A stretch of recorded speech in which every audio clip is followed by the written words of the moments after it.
فان صاحب بہت شکریہ سر آپ کے قیمتی وقت کے لیے. سر یہ فرمائیے گا کہ آپ کی بات یقیناً مستند حلقوں میں جو اولین ایک طریقے سے دیکھا جائے تو ایک لائن ڈرا کرتی ہے اور پالیسی ڈرا کرتی ہے جو کچھ آپ اپنی گفتگو میں کہتے ہیں. سر یہ فرمائیے گا کہ پہلے تو فیض حمید صاحب کی گرفتاری کے اوپر آپ کا موقف کیا ہے, ذاتی موقف کیا ہے, حکومتی موقف سے قطع نظر. دوسرا یہ کہ آپ کو لگتا ہے کہ کیا واقعی صرف ایک کیس کو مد نظر رکھتے ہوئے اتنا بڑا عمل جو ہے وہ کیا گیا ہے فوج کی طرف سے؟ جی بہت شکریہ ثنا. جہاں تک جنرل فیض حمید کے بارے میں خبر آئی ہے ابھی کچھ دیر پہلے کہ ان کی انکوائری شروع ہو گئی ہے یا ان کو حراست میں لیا گیا ہے یا ان کا کورٹ مارشل شروع ہونے جا رہا ہے.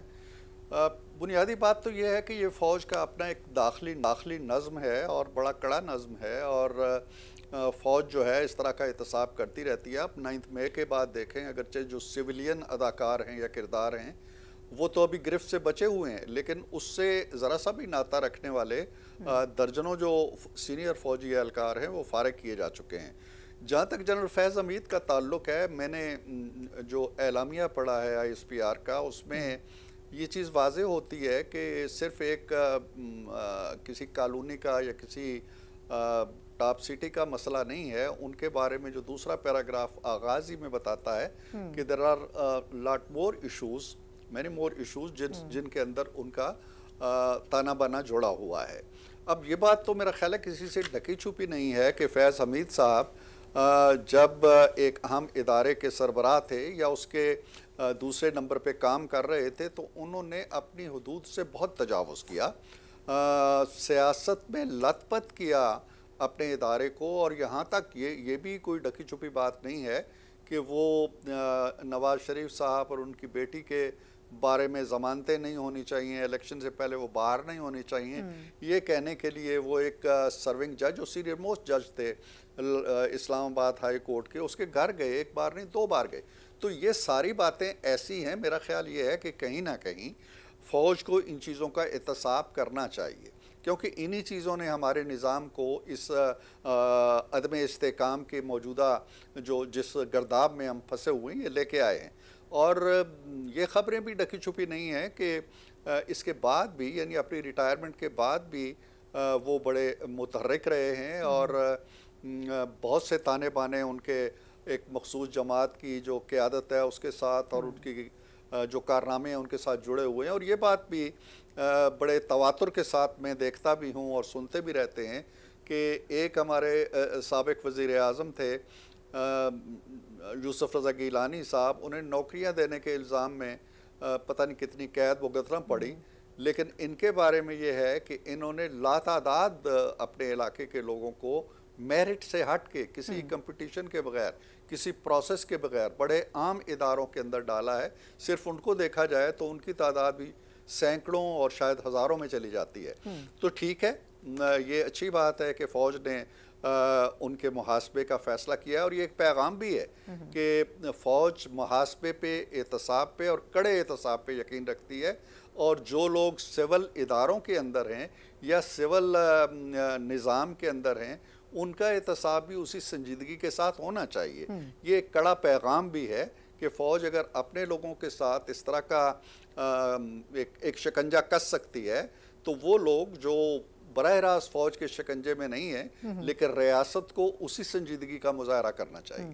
اچھا, اس حوالے سے سر آخری سوال ایک اور, وہ یہ کہ آپ کے خیال میں کیا واقعی یہ صرف اس ایک مقدمے کا ہی احاطہ کرتا ہوگا ٹاپ سٹی, کیونکہ جس طرح آپ نے اپنی گفتگو میں بھی کہا کہ ان کا نام متعدد جگہوں پہ آتا رہا ہے, کبھی مالی بے ضابطگیوں کے حوالے سے, پھر فیض آباد دھرنا کیس ریکارڈ پر موجود ہے, بڑا اثر و رسوخ اور دباؤ ڈالنے کی کوشش مختلف مواقع کے اوپر فیض حمید صاحب کی طرف سے کی گئی کہ ان کے خلاف جو انکوائریاں کھلی ہوئی ہیں یہ بند ہو جائیں, اور وہ کئی چیزوں میں تھی. خود ایک جماعت سے تعلق رکھنے کے حوالے سے بھی, اس میں دباؤ ڈالنے کے حوالے سے بھی ان کی بات کی جاتی رہی. پھر 9 مئی اس میں ایک ایسا سرفہرست واقعہ ہے جس پہ فوج نے کوئی کمپرومائز نہیں کیا. آپ کے خیال میں کیا یہ ساری چیزیں بھی اتنی یا کسی نہ کسی شکل میں موجود ہوں گی ثبوتوں کی صورت میں؟ آپ کی اپنی پریڈکشن کیا ہے کہ کیا یہ اتنا آسان ہوگا کہ صرف ٹاپ سٹی کو ہی خالی رینک کیا جائے ان کی گرفتاری کے لیے؟ وہ ایک پہلو ضرور ہے, یا وہ ان کے جو کاموں کی یا کارناموں کی ایک فہرست ہے اس کے اندر ضرور آتے ہیں جس کا ذکر بھی کیا گیا ہے. لیکن جو میں گزارش کی ہے کہ ان کے اعلامیہ کے جو 2nd پیراگراف کا آغاز ہی ان لائن سے ہوتا ہے کہ ان کے ساتھ اور بھی بہت سے معاملات جڑے ہوئے ہیں. تو میں نہیں سمجھتا ہوں کہ یہ کوئی چھوٹا کیس ہوگا, یہ بڑا وسیع تر کیس ہوگا, اور اس کی تحقیقات کی تفصیلات جب سامنے آئیں گی تو ہمیں پتہ چلے گا کہ وہ کس حد تک معاملات حکومت میں دخیل تھے, کس حد تک وہ سیاست کے اندر اپنے ادارے کو بڑی حد تک اس میں میرا خیال ہے کہ غالب رول جو ہے اس کا اپنا لیا تھا, اور کس طرح جو حریف تھے اس وقت کی حکومت کے وہ ان کے کہنے پہ اور ان کی وجہ سے مختلف عذابوں میں تکلیفوں میں گرفتار رہے, جو ناقابل یقین باتیں ہیں, لیکن جب تحقیق ہوگی تو میرا خیال ہے وہ ساری چیزیں اچھا عرفان صاحب, معذرت آپ کی بات کاٹ رہی ہوں, لیکن اس کا مطلب جس طرح آپ نے بھی خود بھی کہا کہ فوج نے اپنے اندر ایک احتساب کا عمل شروع کر دیا ہے, تو اب یہ سمجھا جائے گا کہ یہ جو ایک خود احتسابی تو چلیں بعد کی بات ہے, لیکن یہ جو سیاسی سسٹم میں احتساب کی بات بڑے عرصے سے کی جا رہی ہے, مقدمات التباہ کا شکار ہیں, سیاسی جماعتیں یہ سمجھتی ہیں کہ ان کو قربانی کا بکرا بنایا جا رہا ہے, اب ایک پیغام دینے کی کوشش کی گئی ہے فوج کی طرف سے کہ اب سب کا احتساب ہوگا. اگر براہ راست فوج کے ذہن میں یہ بات ہے یا نہیں ہے, یا فوج نے یہ کوشش کی ہے پیغام دینے کی یا نہیں کی ہے, لیکن یہ پیغام خود بخود چلا گیا ہے کہ اگر ہمارے ملک کا سب سے مقتدر اور مؤثر اور منظم ادارہ اس طرح کی چیزوں کی کڑی گرفت کرنے والا ہے یا کرنے جا رہا ہے یا اس نے شروع کر دیا ہے, تو پھر 9 مئی جیسے جو سیریس معاملات ہیں, کچھ بعید نہیں ہے کہ آپ جس کردار کو ہم زیر بحث لائے ہوئے ہیں اس کا کوئی تعلق 9 مئی سے بھی جڑا ہوا نظر آ جائے, کیونکہ 9 مئی بھی ایک بڑی سوچی سمجھی باغیانہ کارروائی تھی.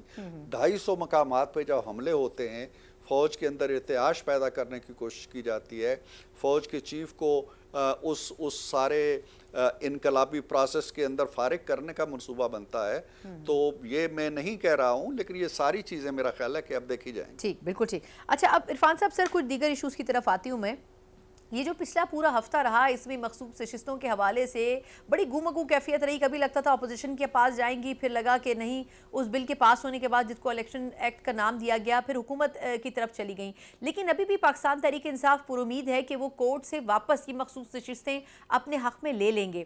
سر ایک تو یہ بتائیے گا کہ اس سے ایک تفریق ضرور پیدا ہو گئی کہ ایک طرف عدلیہ کا فیصلہ ہے اور ایک طرف پارلیمنٹ سپریم ہے, اب ان میں سے کون سا ایسا ادارہ ہے جو بہتر پوزیشن پہ ہے؟ کیا یہ آپسی لڑائی کی کیفیت آپ کے خیال میں نہیں پیدا ہوتی ہوئی نظر آ رہی ہے؟